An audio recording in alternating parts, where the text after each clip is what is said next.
목요일 아침 묵상입니다.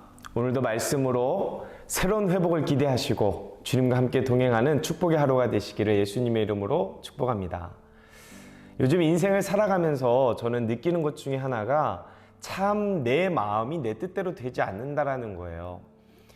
조금 인생을 살다 보면 어느 정도의 실력이 생기고 또 경륜도 생기고 어느 정도 내 마음을 잘 다스릴 줄 알았는데 그러지 못하는 내 모습을 간혹 볼 때가 있습니다. 제 딸아이가, 첫째 딸아이가 이제 5살인데 아직도 자는 걸 싫어해요. 밤늦게까지 노는 걸 너무 좋아해서 늘 저랑 다투기도 하는데요. 이 딸아이가 한날은 엉엉 울면서 저한테 얘기하는 거예요. 잠을 자라고 자꾸 잔소리하니까 이렇게 울면서 얘기하더라고요. 아빠, 너무 졸리고 너무 피곤한데 자야 되는 건 알아야겠는데 내 마음이 자꾸 놀고 싶어요. 이렇게 얘기하는 거예요. 제가 그 얘기를 듣고 얼마나 공감이 되던지, 우리 성도님들도 그러지 않으세요? 머리로는 알겠는데 머리로는 사랑도 실천해야 되고 내가 절대로 자식한테 잔소리하지 말아야지, 남편한테 잔소리하지 말아야지, 꼭 회사에서도 직장에서도 예수님의 사랑대로 실천하면서 살아야지 생각으로 살아가지만 마음은 그러지 못할 때가 너무나 많아요. 마치 내 마음속에 나랑 다른 주인이 사는 것처럼 느껴질 때 있지 않나요? 오늘 본문에 보니까 자신의 마음을 다스리지 못하고 사단에게 마음을 뺏긴 한 인물이 등장합니다. 우리가 너무나도 잘 알고 있는 가룟 유다죠. 3절에서 4절을 한번 보니까 12 중에 하나인 가룟이라 부르는 유다에게 사탄이 들어가니 이에 유다가 대제사장들과 성전 경비대장들에게 가서 예수를 넘겨줄 방도를 의노하나매. 이 유다는 이 12 제자들 중에 이 돈꾀를 맡았던 자입니다. 근데 이 마음에 지금 누가 들어갔어요? 사탄이 들어갔다고 그래요. 이 사탄이 들어가서 유다에게 예수를 그 종교 지도자들에게, 로마 군인에게 넘겨줄 방법을 지금 모색하게 만들었다, 이렇게 설명하고 있죠. 오늘 예수님이 잡히시기 이전에 누가복음에는 기록되지 않았지만 요한복음에는, 그리고 다른 공관복음에도 비슷하게 등장하는 내용이 있습니다. 뭐냐면 마리아가 예수님의 발을 향유 옥합을 깨뜨려서 씻기는 장면이에요. 이 장면을 보고 가룟 유다가 뭐라고 얘기합니까? 요한복음 12장 4절에서 6절 보니까 제자 중 하나로서 예수를 잡아줄 가룟 유다가 말하되 이 향유를 어찌하여 300데나리온에 팔아 가난한 자들에게 주지 아니하였느냐 하니, 이렇게 말하면 가난한 자들을 생각함이 아니오 그는 도둑이라 돈깨를 맞고 거기 넣는 것을 훔쳐가미러라.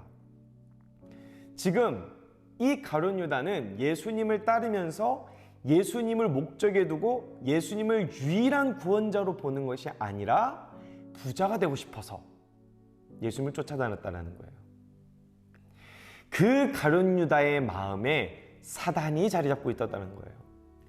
그런데 저는 이 말씀을 보면서 이런 생각을 해봤어요. 예수님은 정말 가룟 유다가 이렇게 사단이 마음에 들어와가지고 예수님을 팔아버릴 이 생각을 하고 모략을 꾸미고 있었다는 걸 몰랐을까? 그런데 우리가 너무나 잘 알고 있듯이 예수님은 다 알고 계셨어요. 유월절 초에 만찬을 하면서도, 그리고 이 유다가 나중에 예수님께 다가와 입맞춤을 할 때도 예수님은 이미 다 알고 계셨습니다. 그런데도 불구하고 예수님께서 하시는 이 행동이 굉장히 이상합니다. 보니까 8절에 보니까 예수께서 베드로와 요한을 보내시며 이르시되 가서 우리를 위하여 유월절을 준비하여 우리로 먹게 하라. 그러니까 이 바로 전절에 유다가 예수님을 팔 것을 예수님은 알았음에도 불구하고 지금 유월절 만찬을 준비하라고 하시는 거예요. 거기에 가룟 유다가 빠져 있는 게 아니라 가룟 유다도 같이 하는 겁니다. 그리고 심지어 이 종교 지도자들이 예수님을 잡고 싶어도 못 잡는 이유가 예수님을 따르던 주변의 사람들이 너무 많았던 거예요. 근데 예수님이 다 아시면서도 불구하고 어떻게 하시냐면 감람산에 올라가서 기도를 하세요. 가룟 유다는 지금 언제 예수님이 혼자 있을까? 사람들이랑 떨어져서 언제 예수님이 혼자서 홀로 있을 때 기회를 딱 엿보고 있는데, 팔 기회를 보고 있는데 마치 예수님은 기회를 제공하듯이 감람산에서 혼자 기도하시는 거예요. 아니, 기도하시려면 그냥 6월절 만찬 마치시고 제자들 보고 잠깐 나가 있으라 나 좀 기도하게 이렇게 하셔도 되잖아요. 그런데 왜 감람산까지 가셔서 한적한 곳에 이르러서 기도를 하셨는가? 하나님과의 깊은 교제 속에서 그날이 가까이 옴을, 그리고 가룟 유다가 그 예수님을 팔았다는 사실을 알매도 불구하고 자신을 내어주는 것입니다. 왜?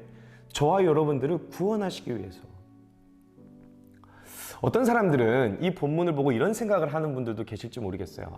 저 가룟 유다가 예수님을 팔아서, 저 가룟 유다는 예수님을 팔면 아주 나쁜 인간. 그런데 저와 여러분들 중에 누가 가룟 유다를 탓할 수 있나요? 아무도 탓할 수 없습니다. 왜? 예수님이 십자가에 죽으신 이유는 가룟 유다 때문이 아니에요. 누구 때문이에요? 나 때문이에요. 저와 여러분 때문에 돌아가신 거예요. 저와 여러분 때문에 내가 짊어져야 되고 여러분들이 짊어져야 될 그 십자가를 대신 지시기 위해서 팔려가시는 겁니다.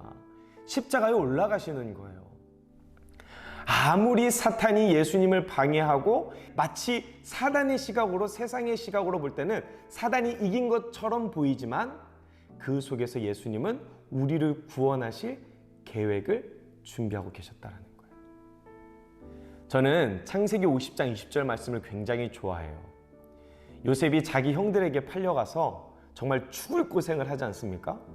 근데 나중에는 총리가 되어서 형제들이 다 요셉에게 무릎 꿇고 살려달라고 애원하는 장면이 나오잖아요. 그런데 그 형들을 바라보고 요셉이 나중에 형들을 일으켜서 부둥켜 안고 뭐라고 고백하는 줄 아세요?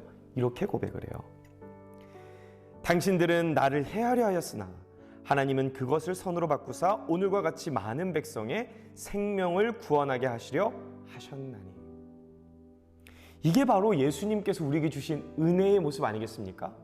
우리는 예수님을 해하고 우리는 예수님을 십자가에 못 박아 죽게 만들었지만 주님은 우리의 그 잘못을, 우리의 그 죄를 선으로 바꾸셔서 우리를 구원하시는 일로 사용하셨다는 거예요. 사랑하는 성도 여러분, 이제 더 이상 사단에게 내 마음 뺏기지 마시고 성령께서 주시는 마음과 생각으로 주님께서 우리에게 베풀어 주신 사랑을 기억하시기를 소망합니다.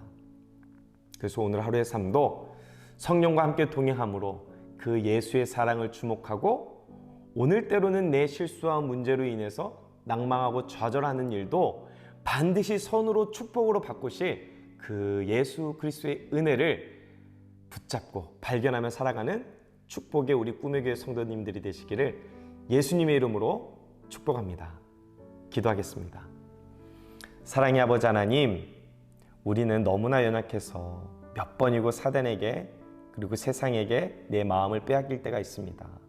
그러나 주님, 이런 부족하고 연약한 내 마음도 주님께서 아시고 살피시고 용서하시는 분이라는 것을 다시 한 번 더 깨닫고 예수 그리스도를 내 수단으로 삼는 것이 아니라 내 인생의 유일한 목적이요, 내 인생의 유일한 찬양의 이유가 되신다는 사실을 깨닫게 하여 주옵소서. 그래서 오늘 하루도 우리 삶 가운데 일하시는 예수님의 은혜를 발견하기를 소망합니다. 내 마음속의 주인이 되신 그 성령 하나님 감사합니다. 함께하여 주옵소서. 예수 그리스도의 이름으로 기도드렸습니다. 아멘.